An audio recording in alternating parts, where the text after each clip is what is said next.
Hello everyone. In this lecture, we'll study about all pairs shortest path Floyd-Warshall algorithm using dynamic programming.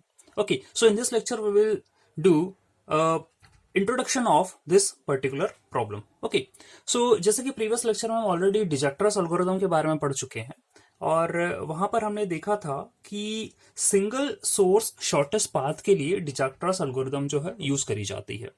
Okay और that means there is a single source only. आपको graph given है और उस source से ही हमें क्या करना है, रिमेनिंग जितने भी वर्टाइसेस हैं उनके लिए शॉर्टेस्ट पाथ निकालना पड़ता था सिंगल सोर्स से. Okay and the complexity which was coming for the Dijkstra's that was big of E log V, ये आती थी उसकी कॉम्प्लेक्सिटी. फाइन. अब यहां जो प्रॉब्लम है ऑल पे शॉर्टेस्ट पाथ वाली, यहां कोई सिंगल सोर्स नहीं है. Okay in a given graph जितने भी वर्टाइसेस हैं आपको क्या करना है, उन सभी वर्टाइसेस से रिमेनिंग वर्टाइसेस का जो है शॉर्टेस्ट पाथ निकालना है. फॉर एग्जांपल जैसे कि आपके सामने ग्राफ दिख रहा होगा and in this graph you are having 1 2 3 4, that means 4 vertices. So यदि मुझे शॉर्टेस्ट पाथ निकालना है, आई जस्ट कंसिडर 1 पहला वाला वर्टेक्स में लेता हूं, तो I have to calculate the shortest path from 1 to 2, 1 to 3 and 1 to 4, इस तरीके से. एंड नाउ ये तो 1 से निकाला हमने. ओके यदि मैं 2 कंसिडर करता हूं तो मुझे शॉर्टेस्ट पाथ निकालना पड़ेगा 2 to 1, 2 to 3 एंड 2 to 4. इसके लिए भी नाउ यदि मैं 3 को कंसिडर करता हूं तो मुझे शॉर्टेस्ट पाथ निकालना पड़ेगा from 3 to 1, 3 to 2 and 3 to 4 and finally if we just consider 4 तो 4 to 1, 4 to 2 एंड 4 to 3 जो है हमें क्या करना पड़ेगा, शॉर्टेस्ट पाथ निकालना पड़ेगा. तो ये जो आपकी फ्लॉयड-वार्शाल एल्गोरिथम है ऑल पेयर शॉर्टेस्ट पाथ के लिए, this is not for a single source, this is for all the vertices, और तभी हम इसे कहते हैं all pairs shortest path. Okay अब यदि हम बोलें कि डिजक्ट्रस एल्गोरिथम जो थी वहां पर हम सिंगल सोर्स लेकर चलते थे और उसकी जो कॉम्प्लेक्सिटी आई थी that is coming to be big of E log V. So यदि हम डिजक्ट्रस एल्गोरिथम यहां पर इस प्रॉब्लम में लगाएं और हर एक वर्टेक्स के लिए हम शॉर्टेस्ट पाथ निकालें, सो आपको कॉम्प्लेक्सिटी क्या मिल जाएगी, you will get a complexity of big of V E, that means हर एक वर्टेक्स के लिए निकाल रहे हैं तो V E log of V, ये कॉम्प्लेक्सिटी आ जाएगी. और यदि हम वर्स्ट केस के अंदर जाते हैं तो वर्स्ट केस में यही कॉम्प्लेक्सिटी आपकी बन जाएगी big of V cube log V, ये बन जाएगी आपकी. बट हम डिजक्ट्रस एल्गोरिथम यहां पर यूज नहीं करने वाले हैं, we are using Floyd Warshall algorithm. Okay तो फ्लॉयड-वार्शाल एल्गोरिथम जो है, there is a difference between both of these algorithms, हम उसके बारे में डिस्कशन कर लेते हैं यहां पर. जो कि फ्लॉयड-वार्शाल एल्गोरिथम है, it works for the directed and undirected graph, दोनों के लिए काम करती है. And the graph is weighted also. Okay and it may contain positive and negative edge, यानी कि जो वेट्स होगा पॉजिटिव भी हो सकता है नेगेटिव भी हो सकता है, लेकिन जो डिजक्ट्रस एल्गोरिथम है वहां पर जो एजेस का वेट है वो नेगेटिव नहीं होता है. ओके ऑल्सो ये जो आपकी फ्लॉयड-वार्शाल एल्गोरिथम है, it does not work for the graphs with negative cycles. अब नेगेटिव साइकिल्स का मतलब क्या है, दैट मीन्स एक साइकिल यदि बन रही है ग्राफ के अंदर और जिन एजेस को मिलाकर वो साइकिल बन रही है, यदि हम सम करें उनके वेट्स का और यदि वो नेगेटिव आ जाता है तो फ्लॉयड-वार्शाल एल्गोरिथम वहां पर एप्लीकेबल नहीं है. Okay and it computes the shortest path between all pair of nodes, that's it. ये तो हम ऑलरेडी बता चुके हैं. यहाँ पर इस ग्राफ को हमने कंसिडर करा और चारों वर्टेक्सेस लिए और हर एक वर्टेक्स से हमने शॉर्टेस्ट पाथ जो है डिफाइन करा है रिमेनिंग वर्टेक्सेस के लिए. Okay fine. तो these are certain differences between Dijkstra's and Floyd Warshall. But हम क्या करने जा रहे हैं, फ्लॉयड-वार्शाल को थोड़ा सा और इलॉबरेट करेंगे. Okay so Floyd-Warshall algorithm works on the concept of intermediate vertices. Okay, so what do you mean by intermediate vertices? Let us suppose कि आपको कोई एक ग्राफ G given है, fine, and you are having set of vertices V from 1 to n, and let us suppose we are making a simple path P from V1 to Vn.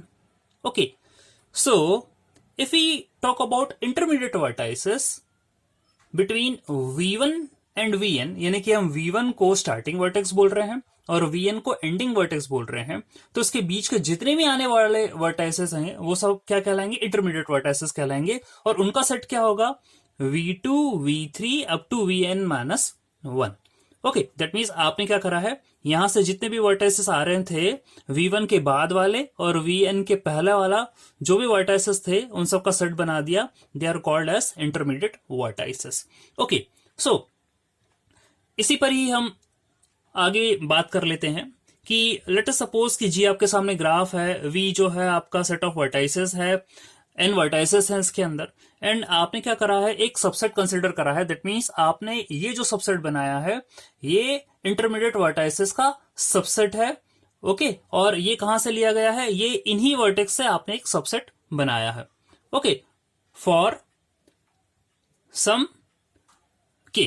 Okay, then आपको क्या करना है next, if you just pick कि आप ये जो set of vertexes है इसमें से कोई भी दो वर्टेक्स आप क्या करते हैं, I एंड J पिक करते हैं, and you want to calculate the minimum path between I to J. Okay, और ये जो मिनिमम पाथ आप कैलकुलेट करना चाह रहे हैं ये किसी इंटरमीडिएट वर्टेक्स के थ्रू आप कैलकुलेट करते हैं. ओके, तो यहां आपने जो सेट ले रखा था 1 2 up to k, that means this is a set of intermediate vertices. Okay, एक एक करके हम क्या करेंगे, इनको कंसिडर करेंगे. दैट मीन्स आप जो है I और J ले रहे हैं. ओके, इस सेट में से आपको क्या करना है, फॉर एग्जाम्पल मैंने पहले 1 को पिक करा, तो I टू 1 तक का distance and plus 1 to J तक का डिस्टेंस. ओके, ये आपको कैलकुलेट करना है. तो यहां 1 एज एन इंटरमीडिएट वर्टेक्स मैंने लिया है. सिमिलरली फिर मैं क्या करूंगा, 2 को पिक करूंगा, अगेन I से 2 तक का डिस्टेंस प्लस 2 से J तक का डिस्टेंस. ठीक है, इसी तरीके से I will go on, and ये जो आपको सेट दिया है इंटरमीडिएट वर्टाइसेस का ये इंक्रीजिंग ऑर्डर में है. ओके, तो आपका हाईएस्ट ऑर्डर या हाईएस्ट नंबर जो वर्टेक्स होगा इंटरमीडिएट वाला वो आपका क्या कहलाएगा, k से कहलाएगा. ठीक है, तो उसी के लिए मैंने यहां पर लिखा है will consider IK plus KJ. Okay, ये जो है आपका क्या आ जाएगा, वाया k यदि आप डिस्टेंस कैलकुलेट करते हैं तो ये उसकी वैल्यू आ जाएगी. इंटरमीडिएट वर्टेक्स आपने क्या लिया है, यहां पर k लिया है. ओके, तो 1 से लेकर k तक आपको हर एक वर्टेक्स को लेना है I एंड J के बीच में, एंड आपको क्या करना है, वेट कैलकुलेट करना है. Fine, so if P is the shortest path from vertex I to J, यदि हम बोलते हैं कि P शॉर्टेस्ट पाथ है I एंड J के बीच में और जो k है हाईएस्ट नंबर्ड इंटरमीडिएट वर्टेक्स है P का.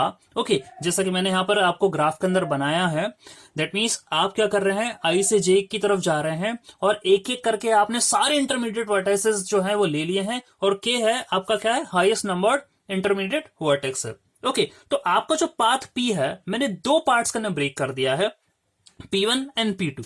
ये जो P1 पाथ है ये आपका बन रहा है I से लेकर K तक के लिए, और जो आपका P2 पाथ बन रहा है ये बन रहा है आपका K से लेकर J तक के लिए.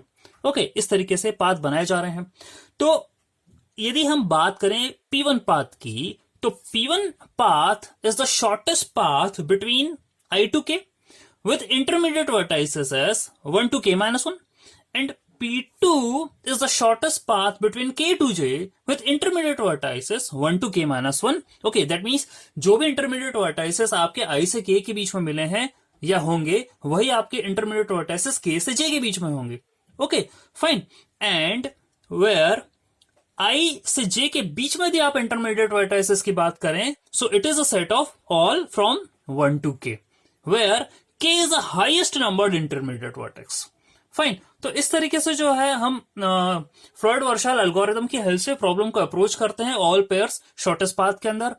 Okay, and here the concept of intermediate vertex will work. आप कोई भी जो है दो वर्टेक्स लेंगे और उनके बीच में आप इंटरमीडिएट वर्टेक्स एक एक करके रखेंगे, उनकी कॉस्ट निकालेंगे, and you will find a minimum weight path from among them. Okay, तो इस तरीके से आपको टास्क परफॉर्म करना पड़ेगा. So we will see a problem based on Floyd Warshall in the next lecture. So this is all about introduction of all pair shortest path Floyd Warshall algorithm. So thanks.